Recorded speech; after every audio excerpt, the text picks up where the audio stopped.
Every day, people lie. Not always in some dramatic way. Not with huge secrets. Not with some evil plan. Most of the time, the lies that shape everyday life are small. They sound normal. They sound polite. They sound harmless. And that is exactly why they matter. Because the biggest lies in daily life are often not the loud ones. They are the quiet ones. The ones people use to avoid awkwardness, to protect their pride, to hide pain, to soften rejection, to look strong when they are not, to avoid saying what they really mean. You hear them all the time. I'm fine. Let's hang out sometime. I'm just busy. I forgot to reply. No offense. I'm almost there. I don't care. It's not you, it's me. We should do lunch. I'm listening. I'm happy for you. I was joking. I just need space. I didn't see your message. Money doesn't matter. I'm not tired.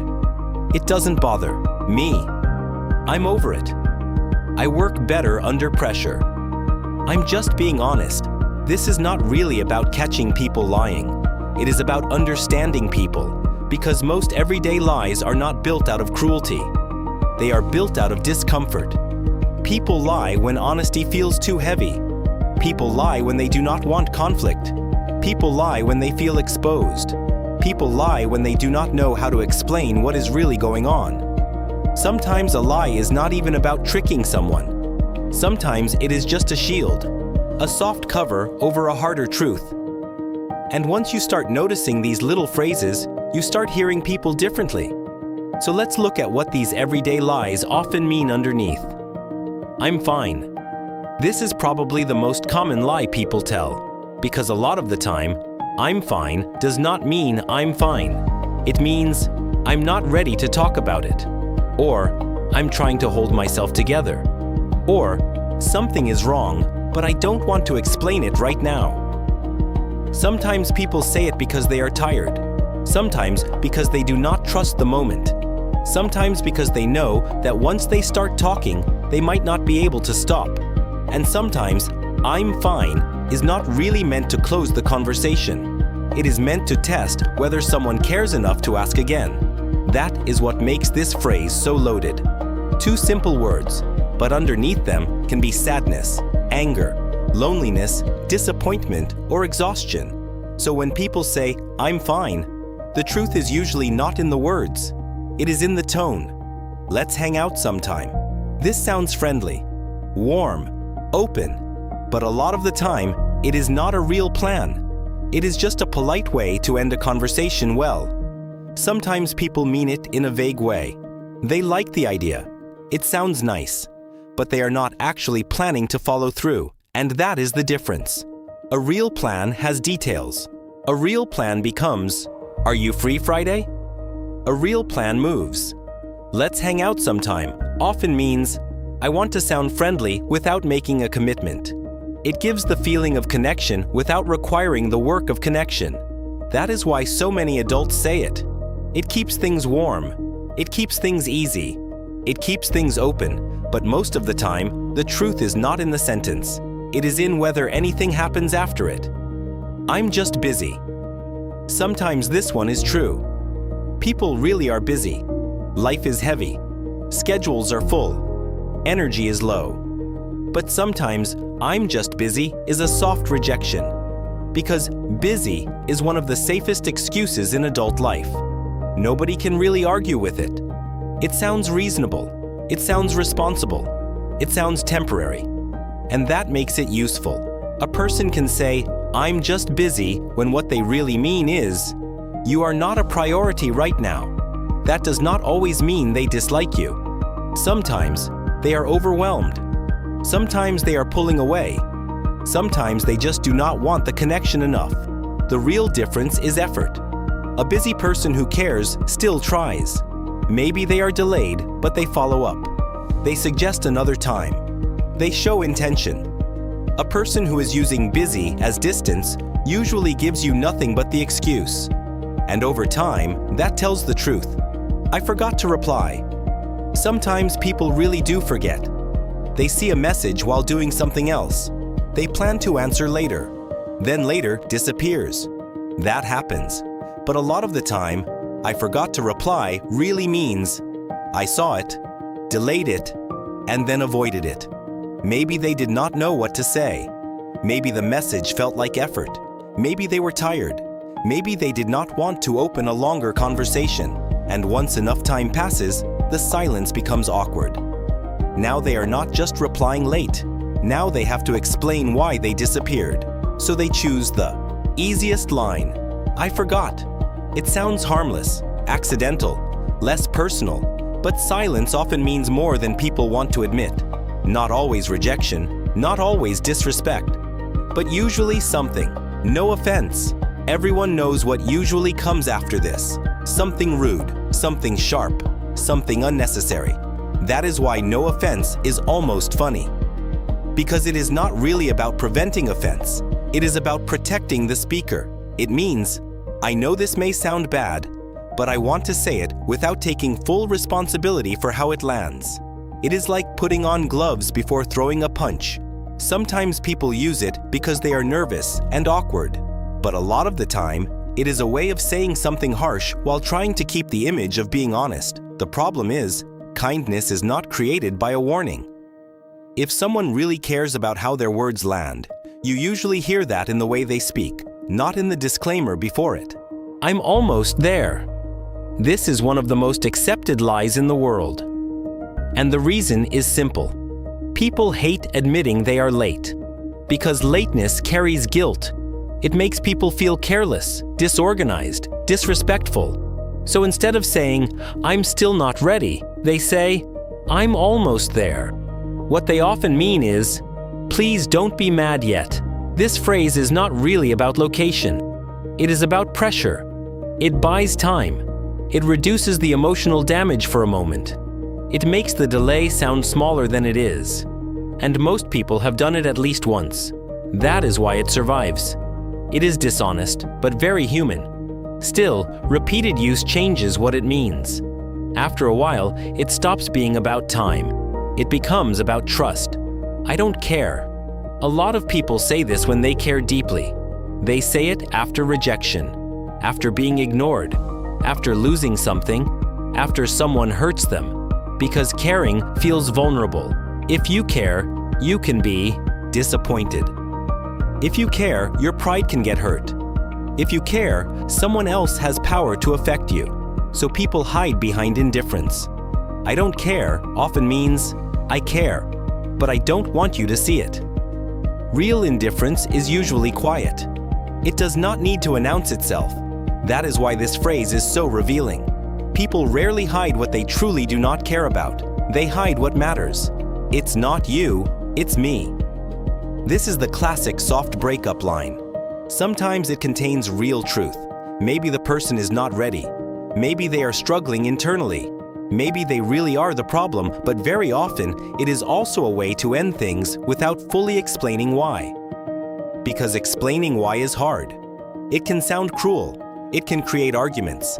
It can make the moment even more painful. So people choose a sentence that sounds gentle. What it often means is, I don't want to continue this, but I don't want to say the full reason. It reduces blame, but it also creates confusion. That is why people dislike hearing it. It sounds kind, but it often hides more than it reveals. Still, people use it because most people do not want to feel like the villain in someone else's heartbreak. We should do lunch. This is adult politeness in one sentence. It sounds nice, professional, friendly. But a lot of the time, it is not really about lunch. It is about ending the interaction warmly. People use this phrase because adult life runs on symbolic friendliness. They want to sound open without making a real commitment. Sometimes it is sincere but weak. They might mean it in theory, but theory is not effort. A real lunch becomes a date and time. A fake one stays a sentence. That is the rule with so many everyday lies. The words create a mood. The actions reveal the truth. I'm listening. Most people do not want to admit when they stopped paying attention. It feels rude. So instead, they perform listening. They nod. They say, yeah. They say, I'm listening. But real listening usually does not need to announce itself. You can feel it. You feel it in the response, in the details the person remembers, in the way they react to what actually matters. When someone says, "I'm listening," it often means, "I know I look distracted and I want to cover that." Sometimes it is not even intentional. People are tired, overloaded, pulled in too many directions. But fake listening has a cost, because being heard is one of the clearest ways people feel valued. And when someone pretends to listen instead of truly listening, the conversation may continue, but the connection weakens. "I'm happy for you." This one is complicated. Sometimes it is completely sincere, but sometimes it is mixed with jealousy. Not because the person is evil, because they are human. Another person's success can trigger comparison. It can remind someone of what they do not have, what they wanted, what they thought would have happened in their own life by now. So they say the right thing, "I'm happy for you." And maybe part of them means it, but another part is hurting. That is what makes this phrase so real. People can love you and still envy you. They can support you and still feel behind. Good people can have ugly emotions. That is part of being human. I was joking. Humor is one of the safest hiding places for truth. A person can say something sharp, personal, or revealing, and then quickly step back by saying, "I was joking." Sometimes a joke is just a joke, but sometimes it is a safe way to say what someone really thinks. If it lands well, fine. If it lands badly, they escape through humor. That is why this phrase matters. It often means, "There was truth in that, but I don't want to fully own it now." Jokes can carry frustration, judgment, attraction, resentment, insecurity, even cruelty. And when challenged, "I was joking," becomes the shield. Not always because the person is malicious. Sometimes they are just careless. But even then, humor often reveals more than people intend. "I just need space." Sometimes this is healthy. Sometimes a person really is overwhelmed and needs room to breathe. But in relationships, this phrase often means more than it says. It can mean, "I need time," but it can also mean, "I want less closeness," or "I don't know how to say that I'm pulling away." That is why it hurts so much. Because it is vague. It does not fully end things, but it does not reassure either, and that leaves the other person stuck in uncertainty. People often use space because it sounds softer than the full truth. It buys time. It lowers conflict. It avoids saying something more direct. The phrase itself is not always dishonest. The problem is that it often leaves the listener guessing, and guessing is where pain grows. "I didn't see your message." Modern life. This one is getting harder to believe. Phones are everywhere. Notifications are constant. Most people see more than they admit. So when someone says, "I didn't see your message," what they often mean is, "I saw it, but I did not want to deal with it yet." Maybe they were tired. Maybe they were avoiding the conversation. Maybe they meant to answer later and didn't. The reason people use this line is because it turns a choice into an accident. And that matters, because if they did not see it, there is no emotional meaning. But if they saw it and chose silence, that says something, maybe not something cruel, but something. Money doesn't matter. People say this because they are usually reacting to something. Maybe they hate greed. Maybe they are trying to sound wise. Maybe they are coping with not having enough. Maybe they want to believe life is bigger than bills and pressure. And life is bigger than money. But money still matters. It affects where people live, what stress they carry, what choices they have, and how free they feel. So when people say money doesn't matter, what they often really mean is, money is not the only thing that matters. That is a much truer sentence, because pretending money has no importance is not wisdom. It is just another way people avoid a more uncomfortable reality. "I'm not tired." People say this while looking exhausted. Why? Because admitting tiredness is not always about sleep. Sometimes it feels like admitting weakness, admitting limits, admitting that you cannot keep carrying everything the way you want to. So people deny what the body is already showing. I'm not tired can mean, I don't want to stop. Or, I don't want to look weak. Or, if I admit I'm tired, then I have to admit I need rest. And some people are much more comfortable looking strong than being honest. That is why this lie is so common. It is not just about energy. It is about identity. It doesn't bother me. A lot of people say this when something clearly does bother them, because being visibly affected can feel humiliating. People do not want others to know they got hurt. They do not want to look sensitive. They do not want to hand someone emotional power over them, so they say, "It doesn't bother me." What they often mean is, "It bothered me, but I don't want to give you the satisfaction of knowing that." This phrase is emotional armor. And like most armor, it protects something tender underneath. The problem is that denied feelings do not disappear. They leak. Through distance, through coldness, through irritation later. That is why this lie is so common and so costly. I'm over it. Sometimes people really are over it, but often this phrase means, I want to be over it. There is a difference. Healing is usually quiet. It does not need to announce itself over and over. When someone keeps saying, I'm over it, it can mean they are still trying to convince themselves. Because pretending to be healed is easier than admitting something still hurts. Especially when time has passed. People get embarrassed by old pain. They think they should be past it already. So they perform closure before they actually feel it. But healing and pretending are not the same. One creates peace.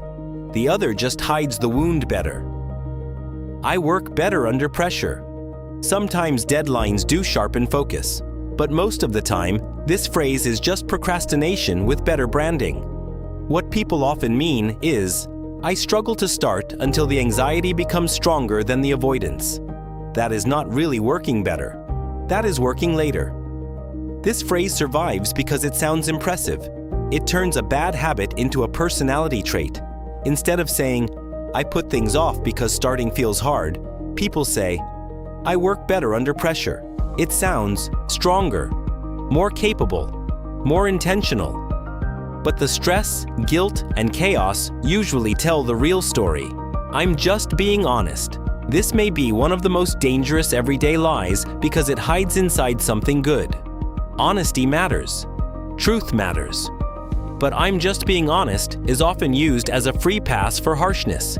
It often means, I want credit for truth without responsibility for the way I said it. A lot of people use honesty as an excuse for being rude. They say something sharp, insensitive, or unnecessary, then protect themselves by calling it honesty. But honesty without empathy is not courage. Sometimes it is just carelessness with better language. Real honesty is not about saying whatever comes to mind. It is about saying what is true in a way that still respects the other person's dignity. And that takes much more maturity. These are the lies people tell every day. Not always because they are fake. Not always because they want to hurt someone. Not always because they are manipulative. Often, they are just uncomfortable. They are protecting pride, avoiding conflict, hiding pain, trying to survive awkward moments with the smallest possible damage. That is what makes everyday lies so interesting. They are not random. They reveal what people fear, what they avoid, what they cannot say directly. I'm fine. I'm busy. I forgot. It doesn't bother me. I'm over it. I'm just being honest. These phrases sound simple, but underneath them are whole emotional worlds. And maybe that is the real point. If you want to understand people, do not just listen to the clean sentence. Listen for the feeling underneath it. Because the easiest words are often covering the hardest truths. And once you notice that, daily life starts to sound very different.